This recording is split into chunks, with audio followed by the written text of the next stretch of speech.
Assalamu alaikum wa rahmatullah. This is Pasha, the author of the Double Cross.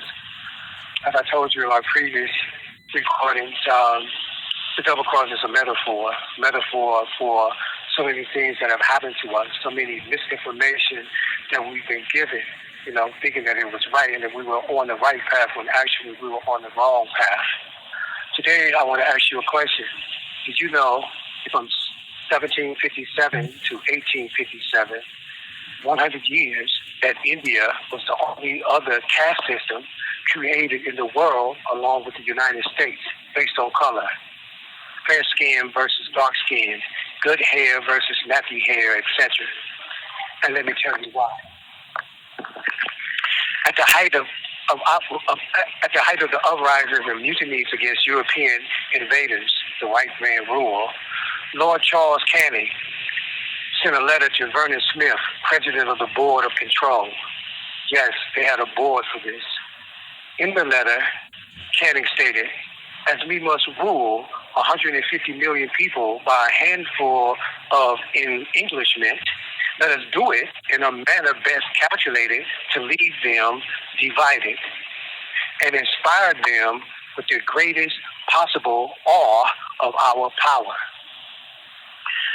My fourth grade English teacher, a gorgeous black woman named Joanne Amos, said something to me when I was in her class in the fourth grade. She was only one of two black teachers at Cleveland Elementary School in the 60s. And she told me, she said, always know your subject.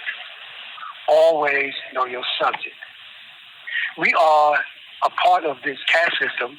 We live in it, and yet we never seek to know it, to understand it. We just keep getting up, shuffling from home to work, to church on Sunday, and never knowing our subject, not even the purpose of our own life, not fully. We've been trained to do all the important things in our life half-assed. Many of my friends have died simply because they did not know to go to the doctor. They just went home after not feeling well and took a Tylenol and died, never knowing they had high blood pressure, diabetes, or cancer. It never occurred to them to know their own bodies, how it works, what causes problems with it, and what to look for. They were taught to take it to someone else to look over if they had the money or if they had insurance. And since most of them did not have either, they went home and died. For you who think that this is some of that white and black stuff, it is. And now that you've figured that out, so now we can perhaps get to the figuring out of why we are here. Question: has this not been the case here in America? Blacks versus blacks, blacks killing blacks, blacks robbing blacks, blacks raping blacks, blacks that can separate from the others by skin tone, hair texture, or neighborhood. They look down on those selected for these reasons. To give you one example of how the fear of the white man has seeped into our subconscious, I had an aunt, I won't say her name, that at the time of my arrest and facing the death penalty, she asked me very nicely and very sweetly not to phone her house anymore because she did not want the FBI tapping her phone. Friends and family members from both sides of my family swept my plate off the table, and that's how our relationships ended. Though I showed them love, it made no difference. I've not heard from them or my so-called friends in decades. And what's truly sad is that they don't even know why. This is the double cross. Lord Canning goes on to say, with the least possible suspicion of our motives, we have maintained our power by playing off one party against the other, and we must continue to do so. Do all you can to prevent all having a common feeling that unites them.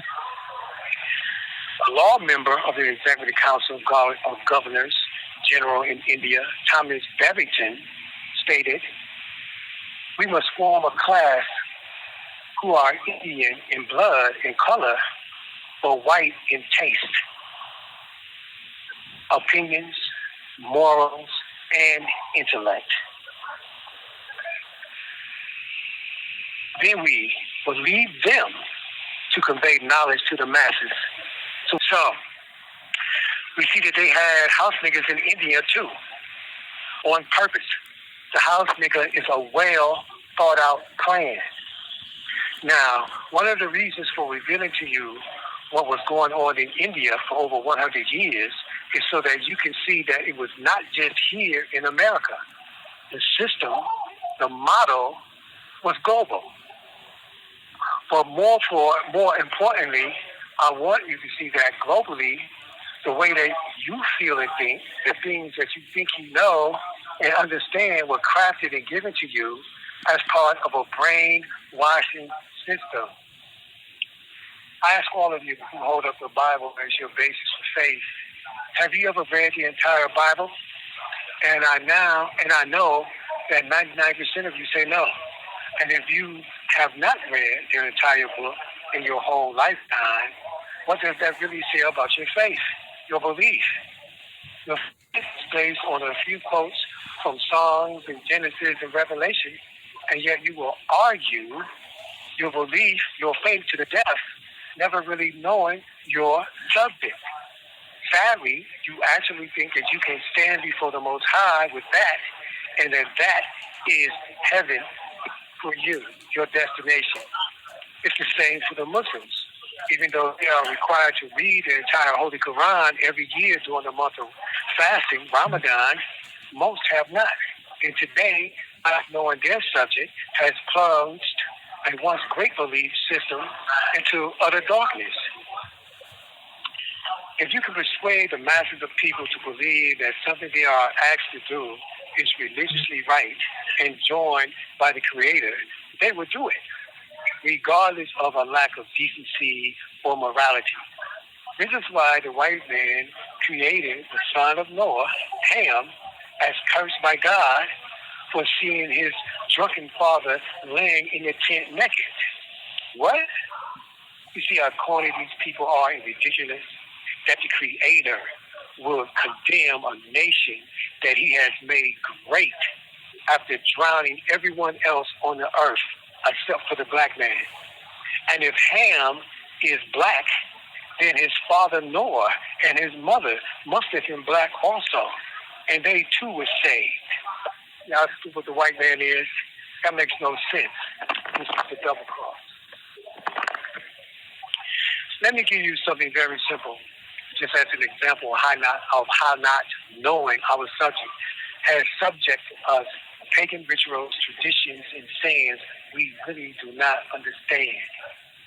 In Genesis 1, verses 1 through 31, it speaks of the Most High's creation of the heavens and the earth. In verses 3 through 5, it says, Then God said, let there be light, and there was light. And God saw the light, and that it was good. And God divided the light from the darkness. God called the light day, and the darkness he called night. So the evening and the morning were the first day.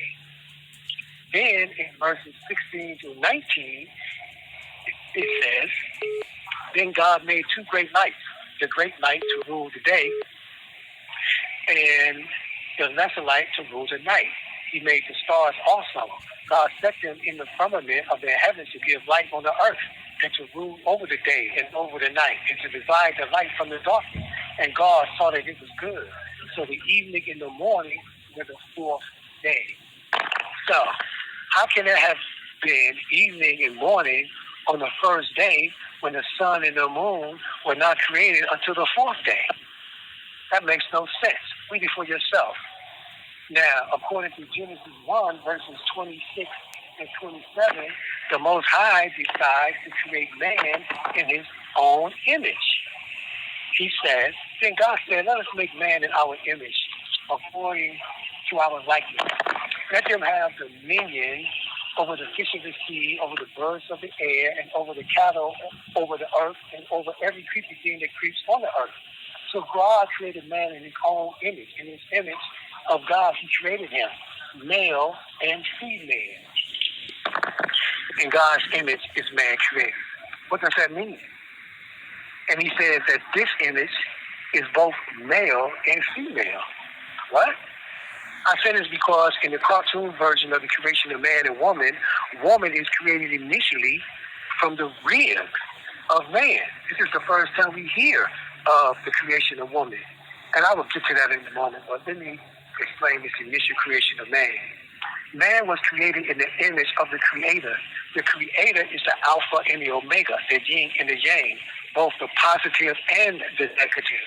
Thus, man was given the duality of his creation, having both positive and negative poles. He was created androgynous.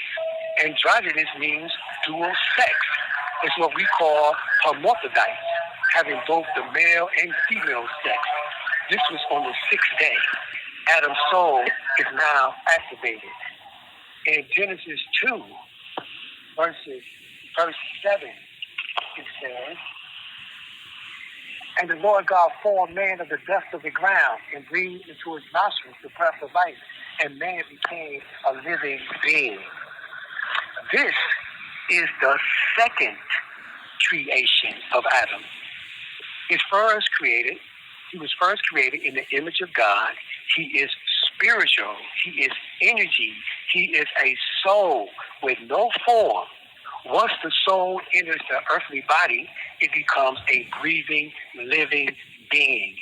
It is the creation of that initial image of God, that soul, that the Messiah references to when he says, "My Father and your Father who are in heaven." Then to reinforce this, he gave us the Lord's Prayer. And the very first line of the Lord's Prayer that he taught us was, or is, "Our Father." Not his Father, our fathers. Because the Most High is the Creator, the Father of every soul on this earth. Your human mother and father give you your human look, your walk, and your talk. But your eternal soul that never dies and is not buried mirrors God himself. Only he is the Father. This is why he says in Matthew 23, verse 9, "Do not call anyone on earth your father, for one is your Father, he who is in heaven." Not here on earth, not in a trinity. There is nothing equal to him. If you don't believe this, then point to one thing in heaven or here on earth that the Messiah has created. One thing. What's crazy about all of this is that the persons responsible for stealing the entire teachings of the Messiah from the blacks in Egypt and whitewashing it, the Europeans, they still have ignorant followers stepping into booths saying, "Bless me, Father, for I have sinned." Okay, my child, Hail Mary 6 times, and I'll see you next week. That's it. Your sins are forgiven. Okay, so then why have we still the day of judgment? And did you know that initially stepping into a private booth with a priest began in perversion? The priest would listen to sexual deeds, dreams, and masturbation done by outsiders in their marriage and fornication, and they would stand there and masturbate. These are the same priests and leaders of the church who handed down what we call religion today, that rape children repeatedly throughout the world. They are the people that changed the Messiah's name from Esau to Jesus, a Greek name. They changed him from having hair like wool and feet like bronze to blonde hair and blue eyes. They renamed all the Hebrew prophets and messengers, Peter, Paul, Matthew, Mark, Luke, and John, European names. The white man thinks he is a God and he can forgive sins. Silly white man, this is the double cross. In Genesis 2, verse 21 through 3, it says, "And the Lord God caused a deep sleep to fall on Adam, and he slept. And he took one of his ribs and closed up the flesh in its place. Then the rib which the Lord God had taken from man, he made into a woman, and he brought her to man. And Adam said, this is now bone of my bones and flesh of my flesh. She shall be called woman, because she was taken out of me. This is the cartoon version I told you about. The truth of the matter is that the Most High separated the positive and negative ability of man into two separate poles. Poles being independent and fully functional without the other. In Genesis 2, verses 15 and 19, it says, then the Lord God took the man and put him in the garden of Eden to tend and to keep. And the Lord God commanded the man, saying, of every tree of the garden you may eat freely, but the tree of knowledge of good and evil you should not eat. For in that day you shall eat, and you shall surely die. Now, first of all, we all know that they both ate from the tree. And we know that they did not die after eating from the tree. So either the Most High is a liar, or the Europeans that wrote this kindergarten narrative of what the Most High has said and done has lied about him. I believe it is they who lie, because the Most High's words are the truth. The Most High says in both the Bible and the Holy Quran that man was created weak in the flesh. The only tempter of Adam, man, is a woman, not a devil. A man will give everything he owns to a woman, climb a mountain, swim across a sea, spend his entire week's pay, give it all to her, woman, not a devil, in order to become one flesh again.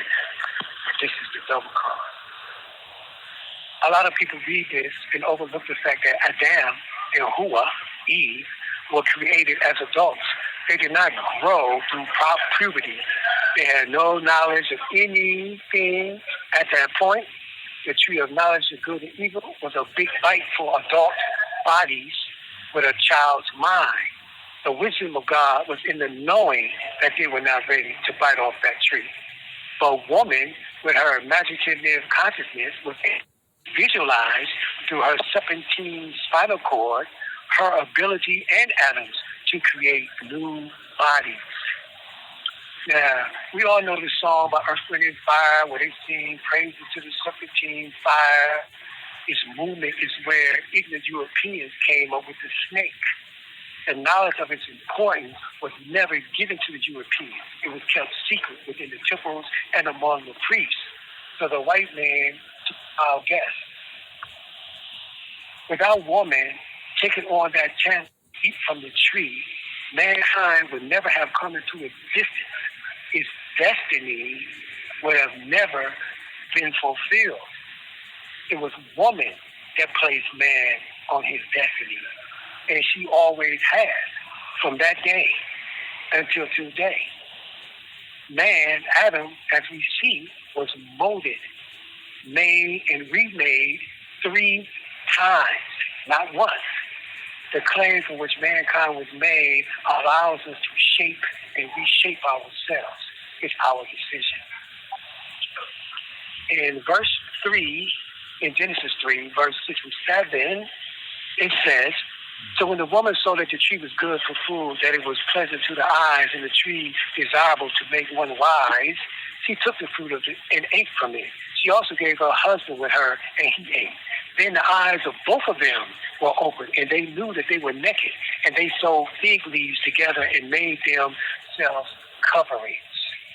Okay, they knew that they were naked.